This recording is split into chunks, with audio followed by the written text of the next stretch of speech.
like, let it sit. Let it do its thing.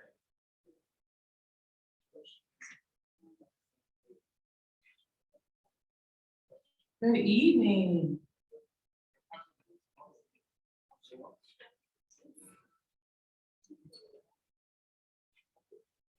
Thank you so much for coming. So wanted to thank everyone for coming to Black Gold this evening. Give yourselves a round of applause.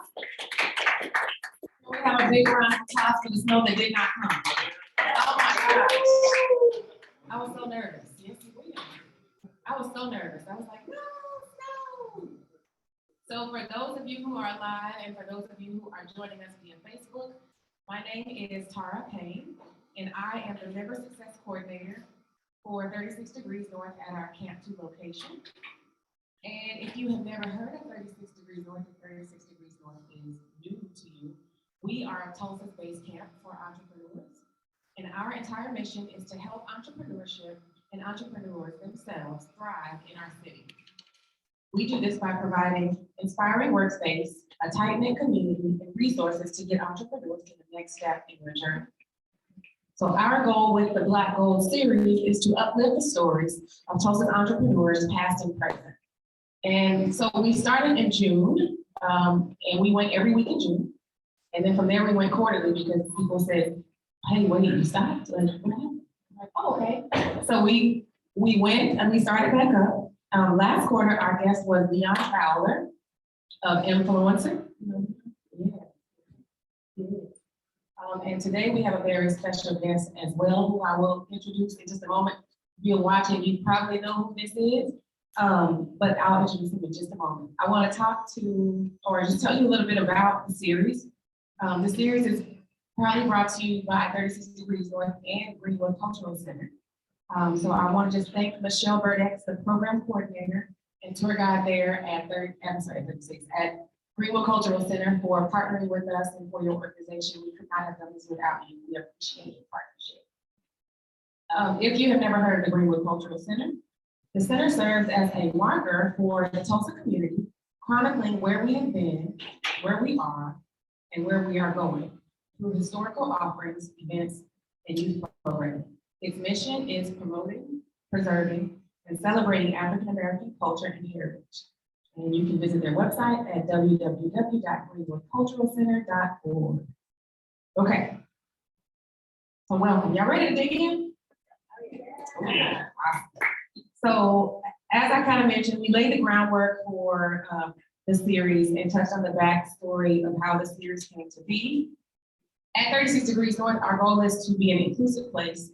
And our goal is to make Tulsa make 36 Degrees North look like Tulsa. And we recognize that whenever you're talking about entrepreneurship, you cannot not mention Black Wall Street, right? So I'm excited personally to be in this seat, talking to you, talking about entrepreneurship.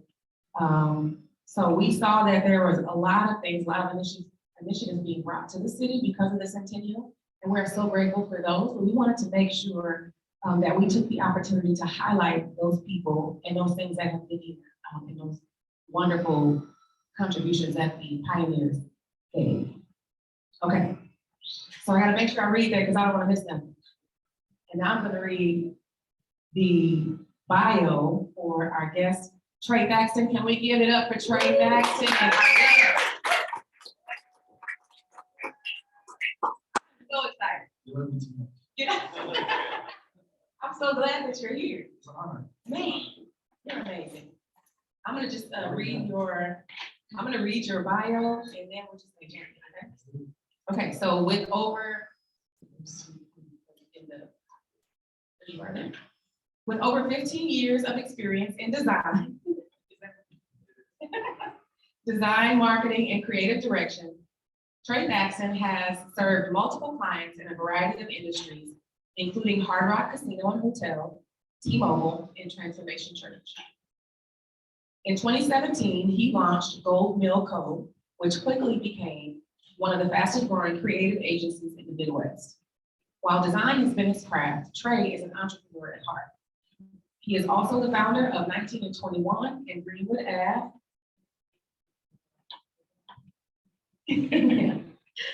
A celebration of Greenwood's entrepreneurial spirit and inspiration for the next generation of doers.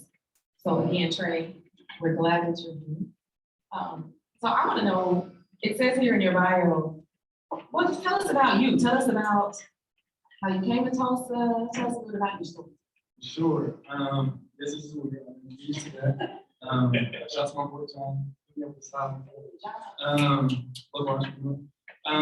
I came to Tulsa in 1999. I was 11 years old. My parents moved here to go to actually higher mission family church back in the day. Of course, I had no taking that. I was 11, and I remember being in my room crying and asking my dad, "Why did you take me away from my friends?" And yeah, I remember that very vividly, but not knowing what would happen so many years later. Going to school at OSU, Mogi. I met my wife during serving as youth ministry, but it's the youth ministry at our church. I'm 25, married her, stayed here, and we have 2 kids now. And we're both local entrepreneurs. She actually has a practice. She's a therapist as well. So yeah, we just looking back at what happened during Centennial, seeing that we're here for such a time as this, and being a Black entrepreneur in Tulsa in this time is just so meaningful, and it's honestly an honor to be around you and so many other great people in the city. Oh, that's awesome. Thank you. It is. It's like there's a tangible spirit, like of Black Wall Street, of this time. Like I feel like it was really surreal to be. It really is. Honestly, a lot of people outside of Tulsa, I hear about it more from out of Tulsa than I do in Tulsa. Even growing up, I didn't hear about Black Wall Street until I was in my mid-20s. I was 11 years old. I'm 34 now. And didn't hear about it until the mid-20s. I was leading a small group at a hotel, and somebody came up and was like, "Hey, where's Black Wall Street? Where's Greenwood?" I'm like, "I don't know what you're talking about." And he was like, "The Black epicenter, the Mecca." I was like, "That's Hall of Fame?" I don't know. And it's really kind of let me go back and do some more research on my own and see like this wasn't taught in school. In high school here in college, Oklahoma, never heard about it, but I think from outside of Oklahoma, of course, prior to the Centennial, now there's documentaries everywhere. But it wasn't around. So that's kind of what led to me being a Black entrepreneur in Tulsa. My background being in graphic design led to some of the things working on now with the 1921. Okay, yeah, we're gonna talk about that a little bit later. So you started off in what state did you touch? Illinois, and then moved here. And you know what? You said that as soon as you said that, I remember that from talking to your sister. But you said you went to high school here. Yes, went to Union High School. Had the Red Hawks. You changed the name. Yeah, officially. Went to Union High School. I went to OSU. Again, just never talking about school. Yeah, and I think that a lot of that, like you said before the Centennial, a lot of that was going on. Like I had the fortune, if you watched us before, if you watched Black Gold before, you know that I grew up hearing those stories, and that's what sparked an interest for me in entrepreneurship. And I thought, wait, what? Black people did what? And where? In Tulsa? Like where my grandparents lived? Right. And so that was the initial, I think, that I can look back and see. Where I thought, okay, I know that if they can do it, then I want to do it. 100%. That's what really drew me to that whole story. It's been done before. I think a lot of times, especially a couple of years ago, with unrest in the country of Black, white, race, everything was like, well, this has happened before. And 100 years ago was a microcosm of what's happening now, and it just happened a year ago, January 6th. So I think the story of this is so relevant, just relevant today as well. So I'm trying to decide if I want to go into more of your story or more of the Black Wall Street pioneer. What you think? How do you want this? So typically we'll go to the, let's talk more about you. Okay. Let's talk more about you. So you mentioned, Greenwood Ave. Yes. So let's more about Greenwood Ave because I was trying to explain Greenwood Ave other than I'm always trying to Thank you. Thanks so much for giving me the slide. So when you were creating this slide, tell me what was the So it started as a conversation on the corner of Greenwood Market with a friend. I just come out of a meeting. They were talking about building a museum. This was years before Greenwood Ave even had a name. but they were like, we need something to anchor it. And there was nothing that existed, at least to my knowledge at the time, to really honor Black Wall Street and being a Black entrepreneur, my background being in logo design and branding. I was like, what if we took the original names of the shops that were on Greenwood and made t-shirts out of those? And that's where the t-shirt line started. It was really just a way to honor that past, create a conversation piece and really do something to honor the past that I knew nothing about before, but inspire people through the clothes, and launched that in Black History Month 2019. And we always know Black History Month, February, which is like, yay, Black people, Yes, and March 1st, Happy Black History Happy Black History Month as well. And Wait, did y'all catch that? Because I almost passed by me. Black Future Month. Yeah. Okay, so I'm gonna have to marinate on that. I like that. Okay. No, so we, in March 1st, it's like, hey, we'll see y'all next year. So I was like, how do we keep the conversation going beyond just Black History Month? So outside of the t-shirts, I started an entrepreneurship series. So we started doing videos of other entrepreneurs. So Benita Cooper, who won Silhouette, that's our first episode. We did her, and then the young ladies that won Jays on Greenwood, just talking about what does it mean to be in Greenwood, what does it mean to be an entrepreneur in Tulsa. So now we're up to 6 episodes, all in Tulsa, and then we're actually about to spirit outside of Tulsa as well to really start connecting the spirit of Greenwood with Black entrepreneurship around the world. So yeah, it's just for me, I'm a storyteller by trade, and I'm trying to use my gift to not only share history and educate myself as well. I'm learning all this in real time. Didn't learn in school, so I'm learning as I go. But to be able to inspire somebody else, like I said, if they can do it 100 years ago with very, very, very few resources, why not be able to do it again? And really want to make sure it's a celebration. Like you hear a lot about the massacre, but I've said it before in other settings, like I believe that there's more power in the resurrection than there is in the death. So we just talk about the death, and we're really missing the power of what the Spirit of God really is. And that's the year after it was burned, like they rebuilt it, right immediately after. So the reason the shop is named 1921, that's just because of the year that the massacre happened, but that's also the year that that spirit was birthed. So. Thank you for saying that, because a friend of mine and I were talking about that. And I was like, well, this is what I'm asking. So we can find out why, because it does. I think people do. And honestly, I thought like, okay, 1921 was the year, that it happened. But knowing you and hearing you talk, I knew that it happened before. For sure. It started in 1908. But again, I use this name because that's what people associate with the massacre, but I really wanted to, I believe want to reclaim it. So I want to reclaim that year. That's when we snatch our out like that. That's the year that we lit a fire. That's still burning on today. So another thing that I learned is that it's not, when you talk about paying homage to that, I learned, and I saw on Instagram, I believe it was, that you give back to the community there in more than one way.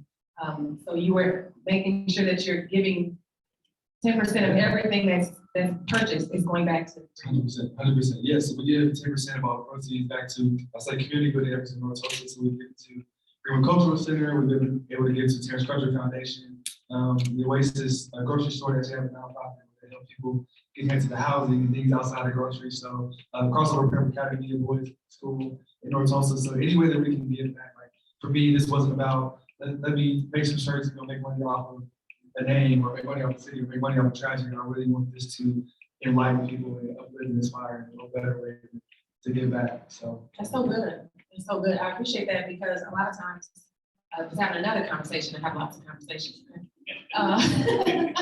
And they were saying, I asked if they were going to come tonight, and they were like, well, first of all, she was really busy, but then she was just like, well, as opposed to just maybe talking about something and getting all motivated, like how are they giving back? And I was like, oh, you got to see this. You definitely want to see this. And it's good though. I love that people are asking like, okay, I see this brand. I see that what it represents, but how is it giving back? And I'm so grateful that you're like, yes, it's about this, but it's about more. Yeah, and honestly, just on that note, giving back and she's talking about entrepreneurship, my main company is Goldmill. It's a creative agency here in town. And Greenwood Ave was honestly a side project. It was just me running Goldmill up until 2020. Was able to hire my first assistant. Now we're up to a team of 5. And everything that happened for me in Goldmill in 2020 was a result of seeds that were sown through Greenwood Ave and giving back. So in 2021, because of the pandemic, were able, I got a call from T-Mobile, who actually asked me to produce a commercial for them. So I got to direct the whole commercial for them because they couldn't send out a crew because of COVID. But the reason they found me was because they saw Greenwood Ave so online. We just did was able to produce and direct and write the opening film for Greenwood Rising. Again, a result of Greenwood Ave, they saw that and was like, hey, this is great work. Like entrepreneur, can you do something for us? So I got to work with some companies out in New York who helped kind of executive produce it.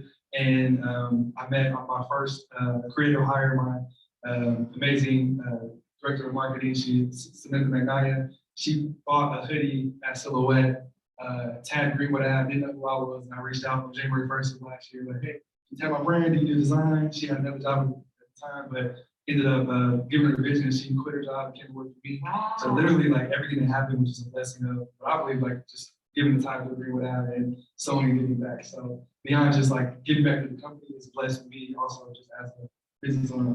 That's amazing, and it gives us. Let's give them a hand for that. That's amazing.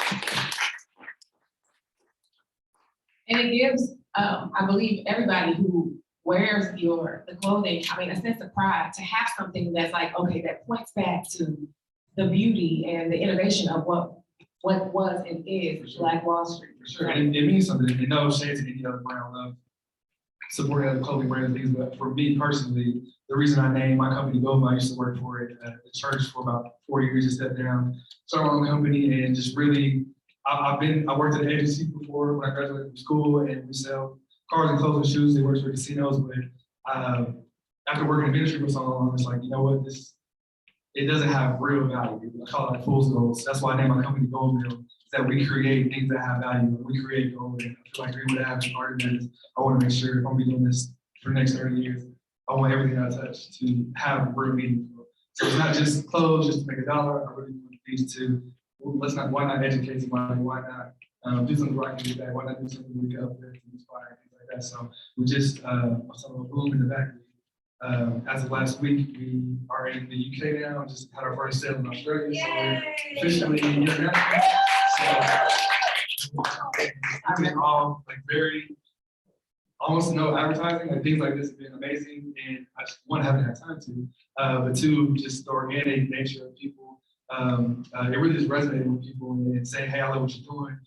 We have a pop-up in Mother Row right now, and I've gotten so many letters from people say, hey, I drove by or I stopped by, and on the wall in our pop-up, we talk about pre-World War I and what it means and why that shop is there. And I sat there and cried, and I had no idea. And I did research all the way back home, and then I went online and bought another shirt, and I bought one for my family, and just the way that it's touching people, I feel like that's a win.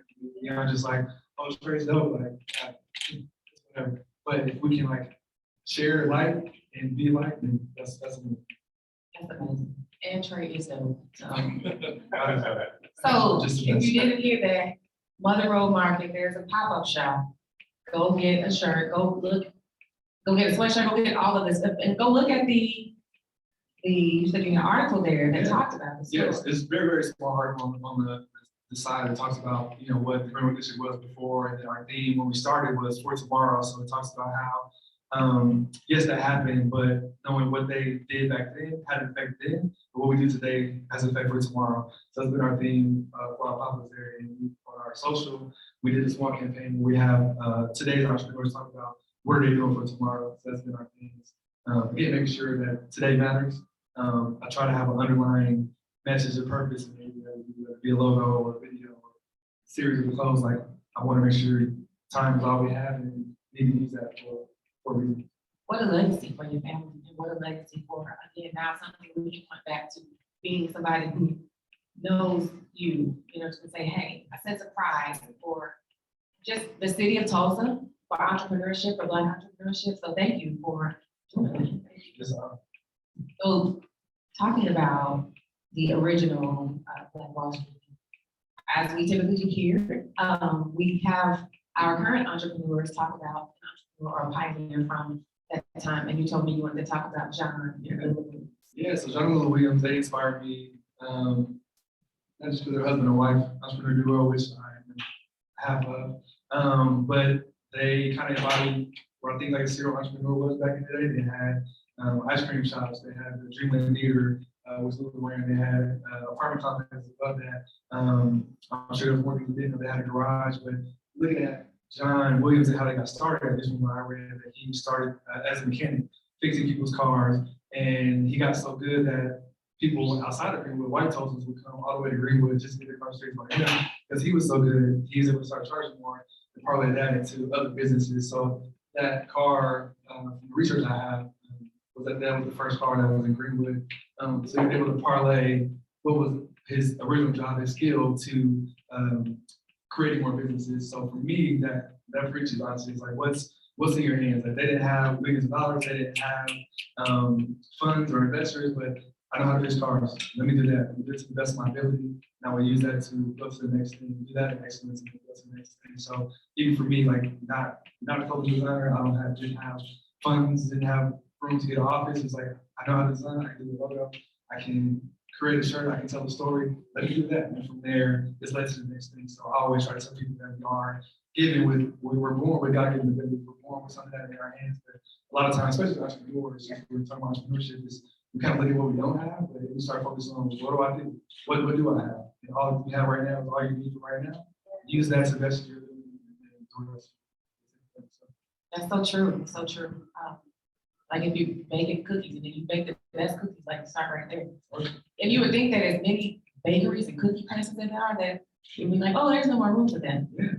Somebody, that's not you. That's not you. It's not you. Yeah. It's not your gift. You know, it's not their gift, and they have their people, and then you can have your people. And what I love is that there's enough people for everybody. Billions of people in the world, everybody's like the same. Some people do it free. I don't like chocolate chips. So if you make lemon cookies, I would. You don't like chocolate chips? Yeah, and I wish you know it's too many. No, I'm just kidding. But no, like I said, that's kind of the end of beauty. Like, there was no competition, at least from maybe somebody had a beef back in the day. But yeah, there were multiple grocery stores, like in a block radius. Like that just tells you how much there was enough to go around. Like multiple people selling oils, multiple people fixing cars, multiple people having clothing stores and haberdasheries. Like so, that just shows you how much there was enough to go around. I think we needed someone brought in like mine up to be before no more. I can't share my knowledge because you're gonna go and take my parents. But I play basketball in high school. Competition is on the court. After that, it's like what's mine is for me, and that's what I'm gonna focus on. And if I can share and help you do yours, we all win. So Tara wins, I win. Boom wins, Laziz wins, I win. So Coop wins, I win. Like I believe in competition. What did you like first know that you wanted to be?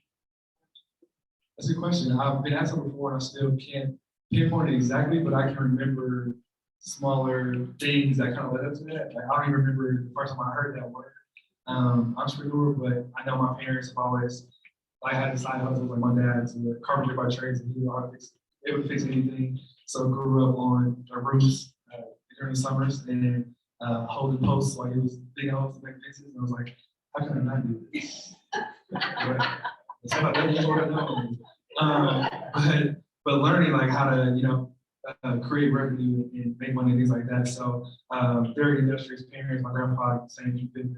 So kind of learned how to create things, kind of make money for yourself. I don't remember again what that first entrepreneur thing came from, but even in school we had a business tech class and everybody had to have a job. And my job was the graphic designer of the team, so I was making a lot of PowerPoints and too many animations, but kind of learning like, okay, this is like a thing. And then even in I actually got cut from the junior basketball team my senior year of high school. I'm not there.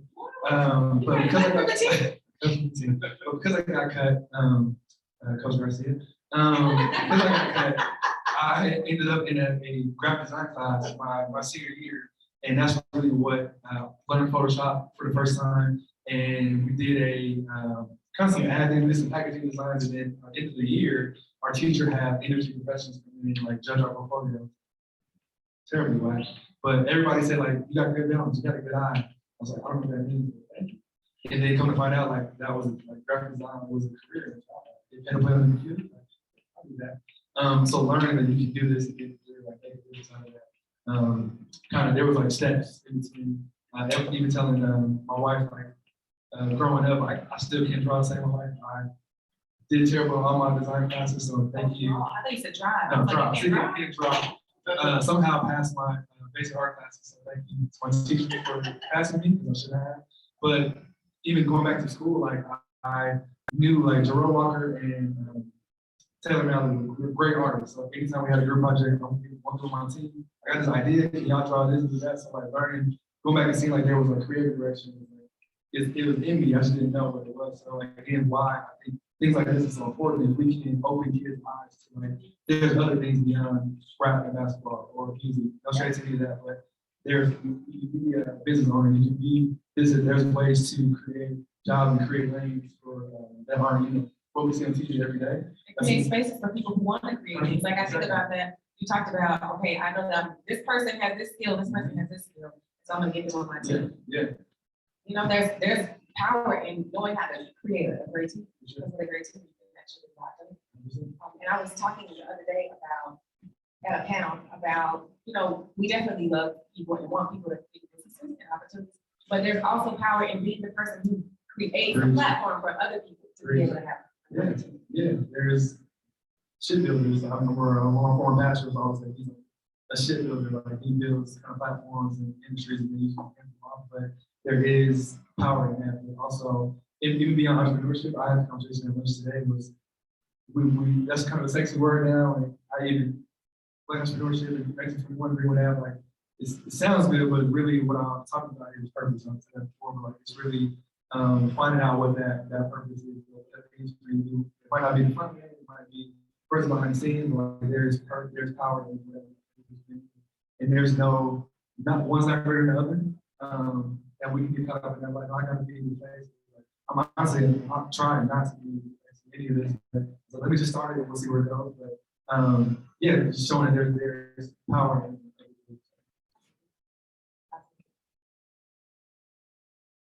So,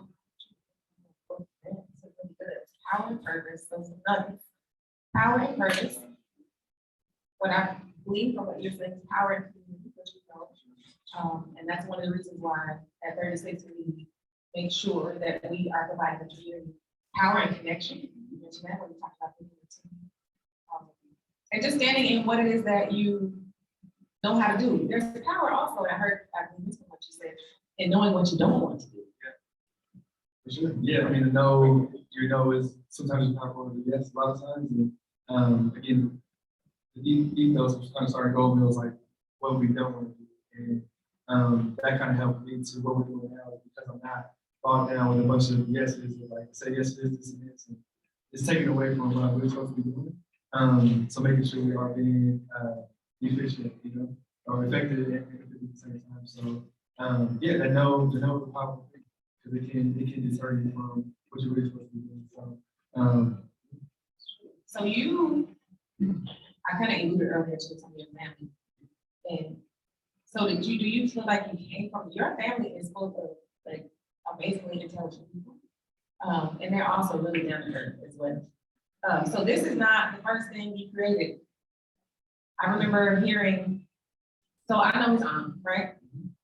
And she introduced me to him. And you guys created, you and your family, y'all created a board game. Tell us about the board. A board game in 2013, really random.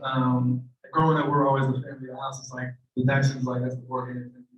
Or whatever game nights, things like that. And we were driving home from Illinois one day for Christmas, and we were talking about we always play like charades, like who's where they moved to, and we just played charades. And my mom was like, "What if we took what we do and put it into a board game?" It was like, "No, this probably already exists. It's not gonna happen." But then, like the further we kept driving, the drive. By the time we got back home in Tulsa, like we had a whole concept for like a game. And for me, being able to do that was like the challenge. Like, can I actually create something? You know, that could maybe potentially one day go in Walmart or Target. It did not, but we executed. We actually really did it. So did research on like where do you make dice at? So kind of suppliers in China and person here that can do packaging and creating things with our design. Did research for all the movies where cars and creating the rules and play testing it with people. So kind of learning the kinks of like how do you create a minimum viable product? How do you create something that doesn't exist? So I took that on personally in 2013 just to see, is this possible to create something? So it was a fun challenge. We did it for about a year. So yeah. Preparation for what you were doing. And when you will. Yeah, and preparation is definitely we talk a lot about for people that I am hiring, interviewing a babysitter, and again, that always provides a purpose for me. I told her like, if you really want to, if your goal is to like run an ice cream shop, like don't come watch me. It's like don't work at Brahms. Like if we whatever we're doing, like it should be a step towards purpose. Even if it's not the thing, like, let it be a step towards the thing. So identifying like as much as you can early, like what do I really what do I want to be to make sure I'm not wasting time with you know errant guesses or jobs I'm not supposed to be doing. Whatever I am doing, if it's not the thing, does it lead me to the next thing? There is a benefit in knowing early. I do believe that along the way, because I feel like I knew, but then I didn't, because I didn't have anybody that could go, oh, Trey owns this. That's entrepreneurship, right? I didn't know, like you said, it's now the buzzword, but I didn't know what it was. And I'm sure there are people in my family or people that are around who have maybe had something, but I just didn't know. I always had concepts and ideas, and it's like, oh, this is great, and I write it in the book. And I write it and put it in the book. But I did learn along the way, and I know that those experiences are valuable as far as like knowing again what I don't want to do, and now knowing I finally found the place. I finally found where I feel I was meant to be. So there's beauty in that, and I say all that just saying that starting early is great. And if you didn't start early, if you find yourself like myself, and maybe in your 30s or your 40s, you're like, you know what? I still don't know. I had a conversation with my mom one day, and she was just like, and I was like, Mom, really? She was just like, well, I spent my life raising y'all and doing everything for y'all. So now I'm trying to think, what is it that I love? What is it that I want to do? And I'm like, it's so crazy for me as a person who was encouraged by this woman and saying, whatever you want to do, you can do. And giving me all the ideas like I can do that. She gave so much of herself that whenever we were all adults, she didn't know what she wanted to do. So I just say all that to say it's never too late to start. Never too late, for sure. Yeah, just small aside, my wife and I were talking the other day. On that note about parents, was like, it's weird to me. Growing up, we feel like they're watching us grow up, but not realizing until now, my 30s, like we're watching our parents grow up too. So sometimes that table flips, like we're becoming encouragement. They spend so much time with our kids, according to them. But yeah, no, never too late. Small outside of this. I know kids is how old is it? I have a 5-year-old daughter named Marie, and a 2.5-year-old son named Phoebe. So our daughters are about the same age. My daughter just turned 6, and I'm sure your daughter probably says things that you're like. I promise. I call her my pint-sized sage, but she'll say like all kinds of stuff, and I'm just like, where in the world did you get this from? So one day she said, Mommy, when I was born, you were born. And I'm sure I probably said this before, and I was just like, oh, baby, I was born before. And then I thought about it, and I was just like, you know what? You're right, because this version of me was not me until you came. And so just little stuff like that, I'm just like, wow, Asha says all kinds of stuff, you know, like that. They just say things and they just keep playing. I'm just like, wait, what was that?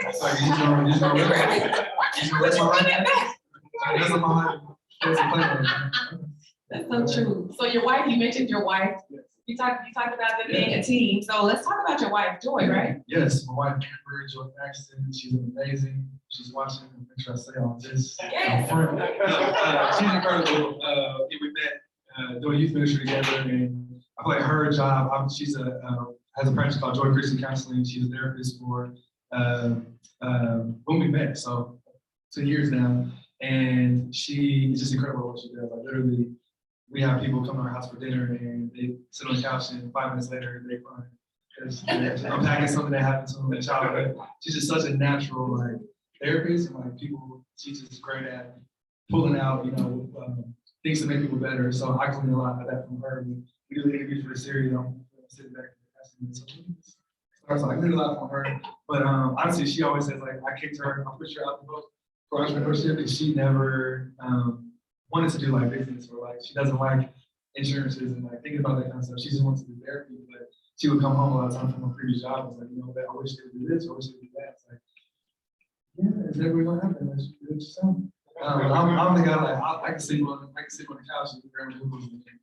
If something don't work, I'll figure it out, but that always really happens for me. So She's not the jump out of the boat person. She doesn't, I kick her off the boat, but she is learning as she goes. She's got a couple of interns now, growing her practice, and I'm doing my best to support her to find out, again, how do we define this and make it work to me. That's amazing. So, That's great. I've heard wonderful things about her practice, and I know that, I think I've heard that if you want to see her, you probably can. yeah, she's good. She has, and again, crazy thing with that is like, obviously you don't only see so many people with that. Right. So, yeah, it's being really selective for her as well. I know she's right now trying to do more marriage intensives. She's really big part for marriage and relationships, and that's something that we both have in common. Just want to see people win in their relationships as well. So, something she's working on. I'm trying to help her with some curriculum and things to help more people outside of just the 6 people that she gets to see. So, yeah, and she's incredible. Well, good for you for pushing her out the boat. If you around me, you're in a boat, how much you? Yeah. Oh, hey, That's one thing you learn. Yeah. listen, somebody who pushed me out the boat is somebody who is a mutual friend of ours, Ramon Walker. Yes. Yes. Ramon, thank you for pushing me out of the boat. Yes. He is a habitual boat. He is. He is. So let's talk about challenges. Let's talk about maybe a challenge that you've experienced in entrepreneurship or in life and how you overcame it. Yeah. What's another one? Challenges. That's the name of it. Right? We're learning like entrepreneur is French to figure it out. There is no blueprint for, I guess, most things, honestly, especially for what I see. Goldmill being like, there's not a step 1, 2, 3, 4. It's a step a little bit, and then the faith comes in after that. So that's the challenge every day. Is like, am I in the right direction? Am I going the right way? So in the right path, going the right way. So things are happening, but again, is it the right things at the right timing? Man, challenges. I remember when I first quit my last job, and previously I quit a job tomorrow, but I had walked at the time we were just trying to get a house and figure out our lifestyle, and so like, hey, I quit. I made a proposal for that to like be my first client, and they actually said no.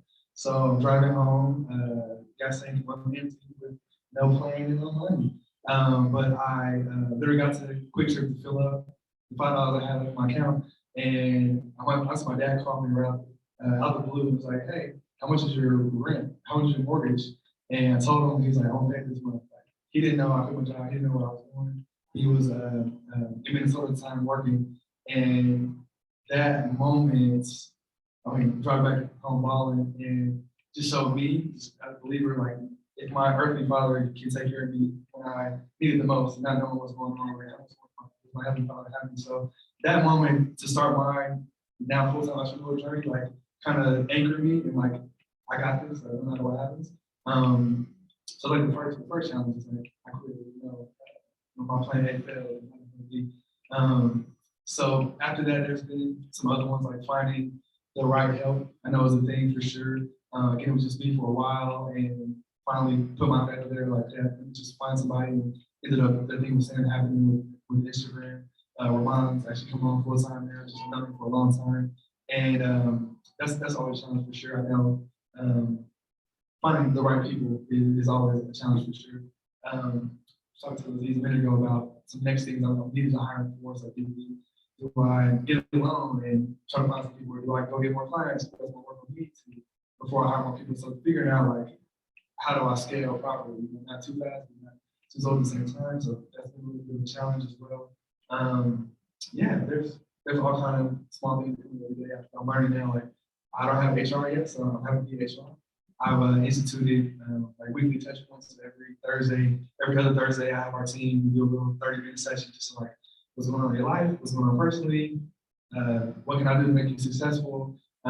Just those little things to help keep our staff engaged and involved throughout the weeks, something I didn't imagine I have to be doing, but been a challenge. So learning how to lead people that, are really no tie to besides my family. And then how to be a present father and a present husband. So that's all a challenge in and of itself. But yeah, I do really feel like I'm called to this stuff, and that alleviates a lot of the depression and stress. But yeah, those are all different challenges. Having people that I can call on to kind of staff things with, and this is very chaotic as well. So yeah, have things like this where I can kind of work out these things in real time. So, let me talk about community. Talk about living in community. And that's how I'm forming this question as I'm saying. Then I just want to, actually, I don't want to go there. I want to talk about what is the spirit of Black Wall Street? It is, it's a loaded question. I think it's just possibility. Like, I imagine like had the massacre not happened, like that would be Silicon Valley, that would be, what Atlanta is, it would be Dubai probably, without the deserts and beaches. That was pretty, but that it would be that type of resourceful place. Like it means that it's possible. I think what the country loved about Black Panther a couple years ago, like Wakanda is like, anything's possible. Like, we can create vibranium, we can do amazing things. Like that was Tulsa. So, like people were moving here to sort of read about people coming from New York, and their accounts written down like that sky lit up like it did in New York when I was there, and like to be able to see that would have been amazing. But I really feel like that was like the land of possibility.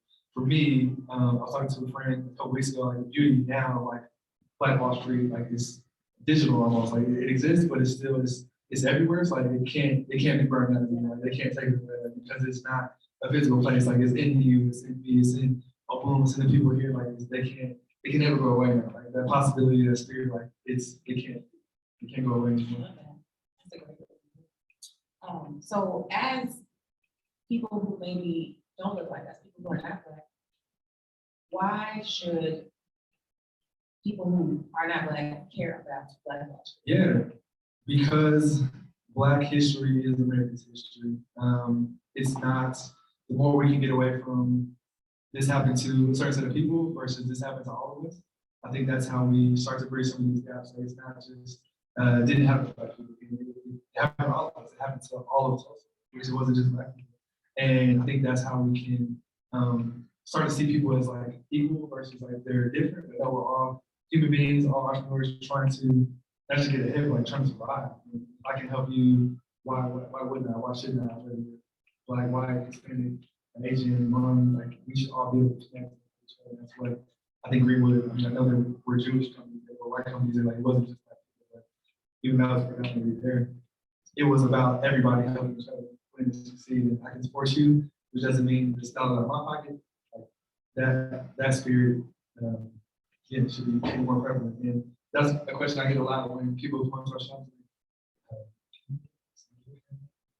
Yeah, can I wear it?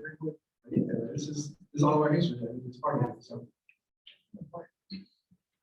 So we're gonna give it some time to open up to questions in the audience. But before we do that, I just wanted to say, how can people find you? How can we support you?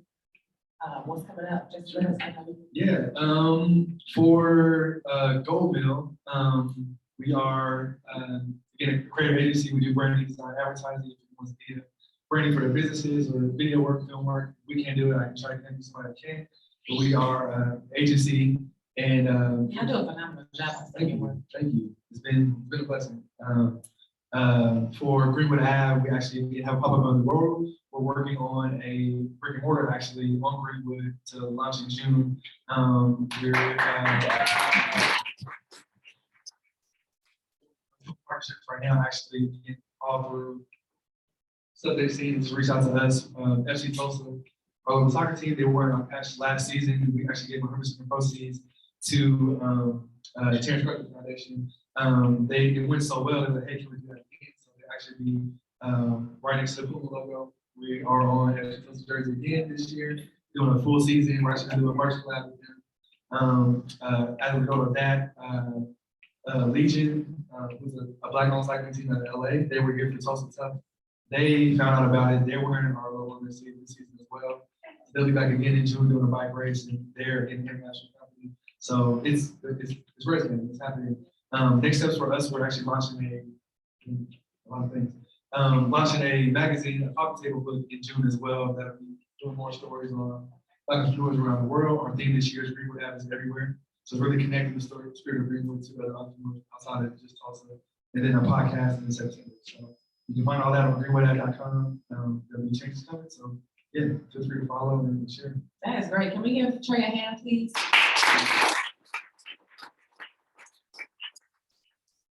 Really enjoyed this conversation. I hope that you have as well, because I have been wanting to talk to you forever, and I really look up to you and I'm inspired by your work. I appreciate it. So we're gonna open it up to questions. We have people on Facebook as well as here in the room. Anybody have any questions for Trey? Jayla, let me go. You're talking about how project.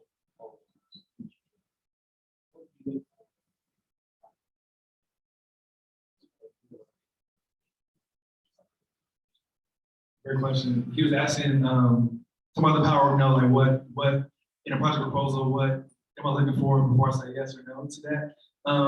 When I started, I kind of set out to like 5 genres, so to speak. So it's like film, fashion, TV, and food brands. I kind of amended that a little bit to similar, but now is it mission based? Is it vision based? Is it something bigger than just a clothing brand? We just want to, go make a streetwear brand. Like, great, but is that right for us to do, at this time? So for instance, last year, we did do a ton of people. We did do, like Father of Africa of Goldmill actually did all the branding design. We did the merch design for that as well. So that was a project that we felt had meaning behind it. So it's really more about like the mission and the why behind what we're doing. I've been told in the past, like the why should make you cry. And if the why of what we're being asked to do touches me, it's not just about like, it could be $1 million project. Because I'll say no yet, but yeah, I want it to be meaningful. And so I feel like we can get down that rabbit hole, like every project comes, if it's money, like let's do it because we need it.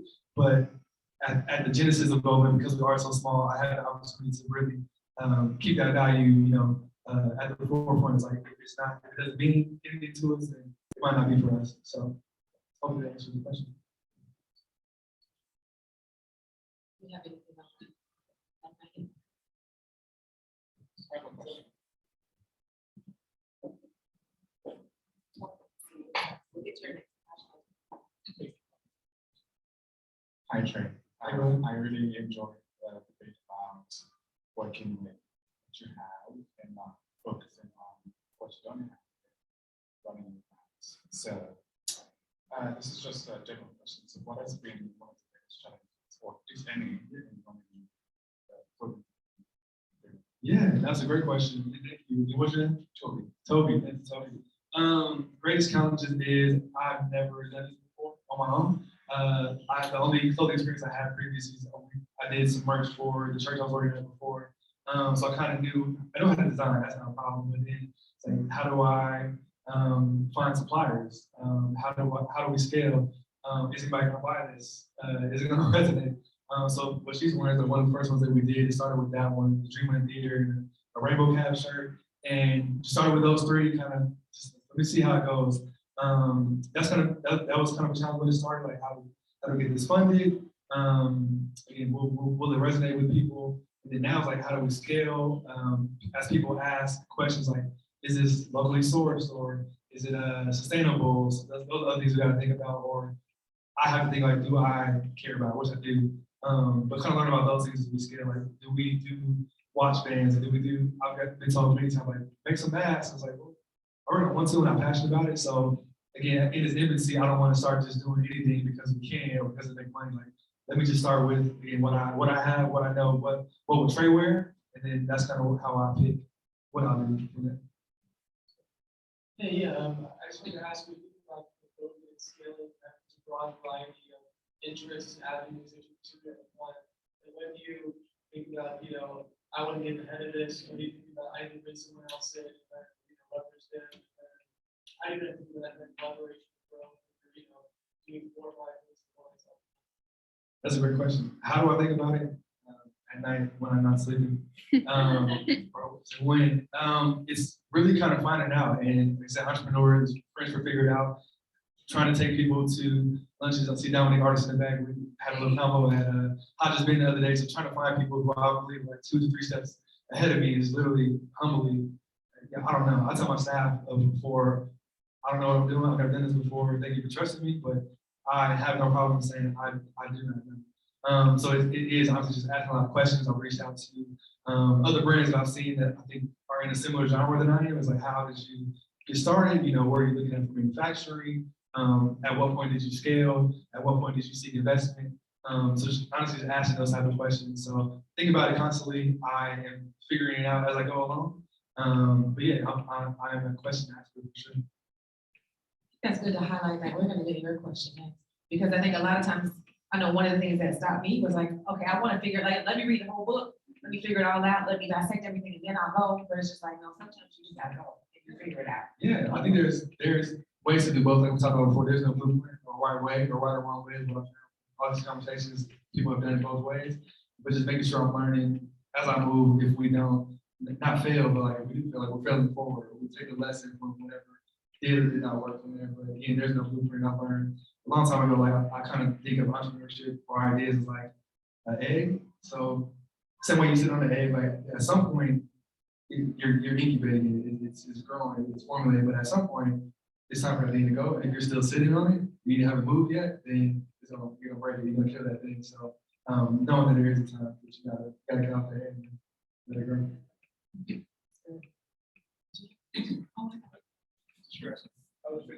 Oh. That's a question. I think we're good. Since you didn't learn about the massacre until you were like, did you say in your 20s?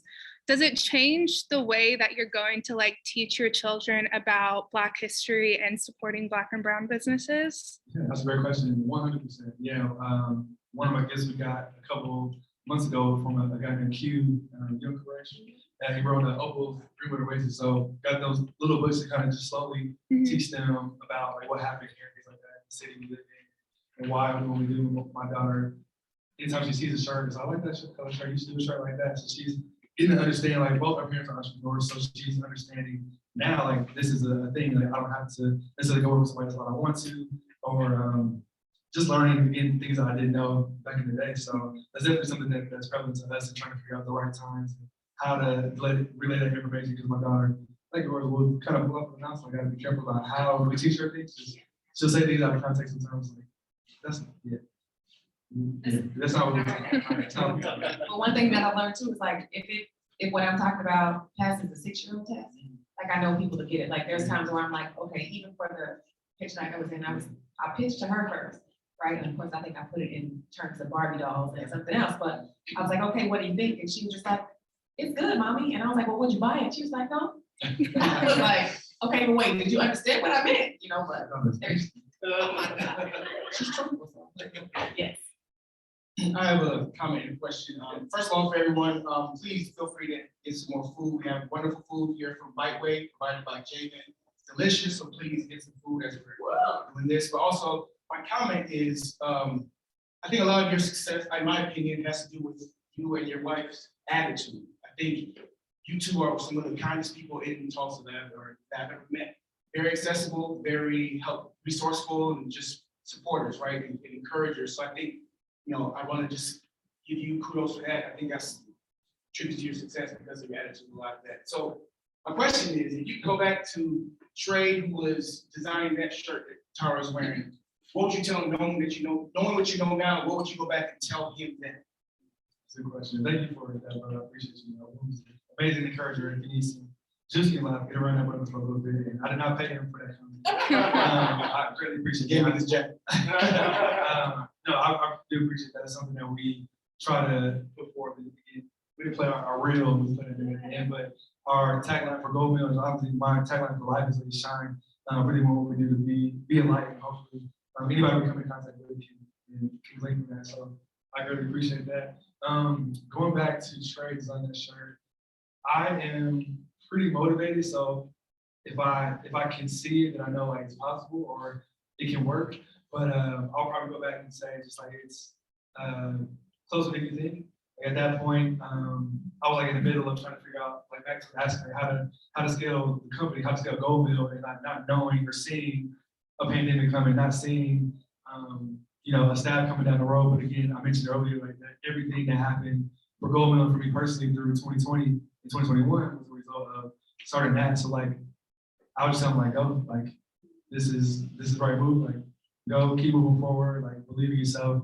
And just knowing like when you get that inkling, like it's not a win, like it's something I have to that I heard correctly, just to move forward. It's been I mean, on this stage and with you and being able to speak with you guys, share with you also, it's been a tremendous blessing outside of just monetarily, but like being able to give back and being able to share with other people. And yeah, it's tremendous blessing. I did get to say about 1921, like the store, I called it, it's different than Greenwood Ave because my goal was to, if we ever got a brick and mortar one day, that we would have other brands as well. So it's not just Greenwood Ave. It could have been a Greenwood Ave store, but I was like, well, what if we get to a point where we can have other Black-owned brands? So the store 1921 is not just Greenwood Ave. We actually get over to promote other up-and-coming entrepreneurs. And we have Nature Bonds, candles in there, and Albert Barbecue, so I was saying, Candles from Home, Soda Home Co, and Black Wall Street Times Magazine, and books from Fulton Street. So we're able to give a platform to other people to share. Like, it's not just us. Like, it really is like the spirit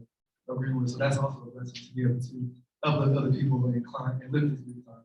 That's great, and that's in that spirit, as Oru mentioned earlier, that is one of the things that we wanted to make sure we intentionally built in to Black Gold, is to make sure that we uplift those other people in the community who have their businesses. Like Oru mentioned, Jamin with Biteway is here, and she has provided us with wonderful food, so please give that. But let's give Jamin a hand.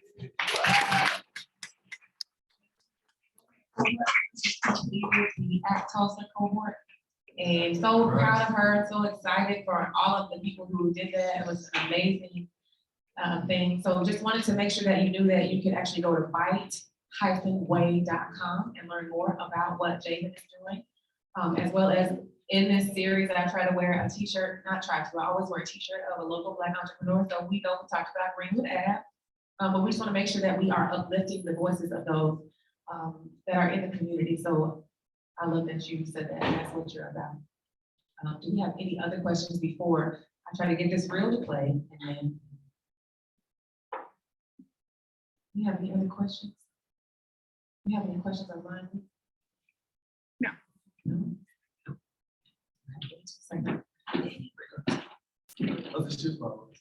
Thank you. My cousin Darren Walker painted these shoes. So I bought shoes white and was going to sneaker ball. I was like, cousin, I want to have the dopest shoes in there. So yeah, he's a local artist as well with No Parking Studios. So yeah, trying to be a walking billboard for my piece.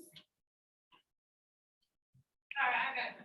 Okay, yes, Rachel. Trey, thank you so much for being here to our meeting. You talked about Sam and your team of 5 now. Yes. Do you have advice for people who might be on the like ideation, the beginning stages of building a team? They know they need people, they know they need help. You reached out to Sam directly on Instagram. Sounds like if you have advice for anybody who needs to find respectful people to build.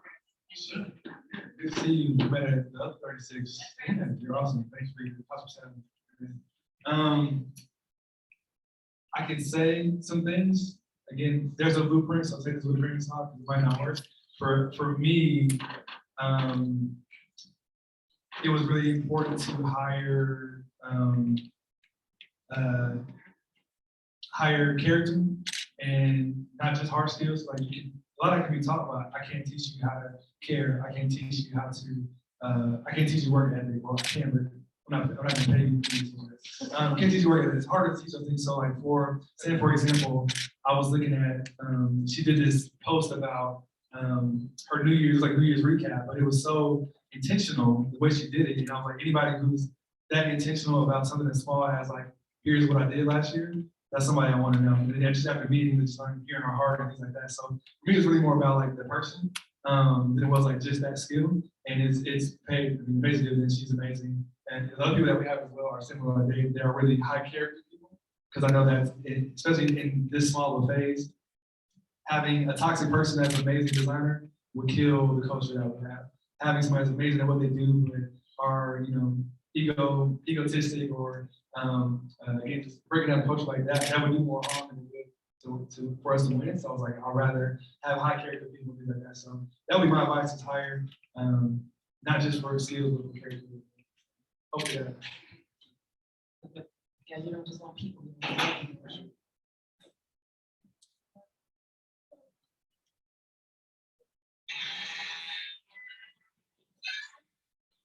Yeah, hear it.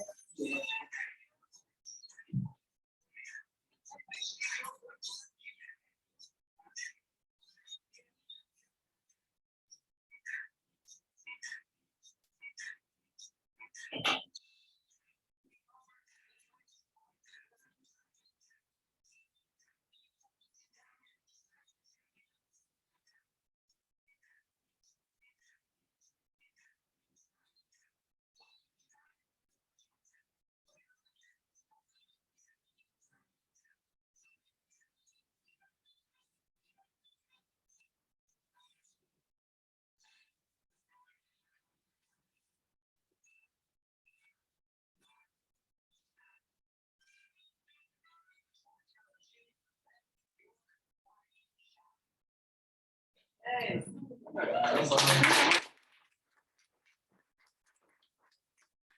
We haven't really advertised. Put it out last year. Just I wanted to have something to show the people I was trying to hire. A little bit about what we do, and just use this also as I call it, preaching with pixels. We're trying to put purpose in everything that we do. It's a little excerpt from Joe Osteen, just talking about what it means to be a light, and that is again our tagline for Goldmill was to shine. So we want our clients' work to shine. We want our work to shine, and not just for us to win or us to get better, but to be worldwide. So yeah, I love that. Well, thank you again so much. my pleasure.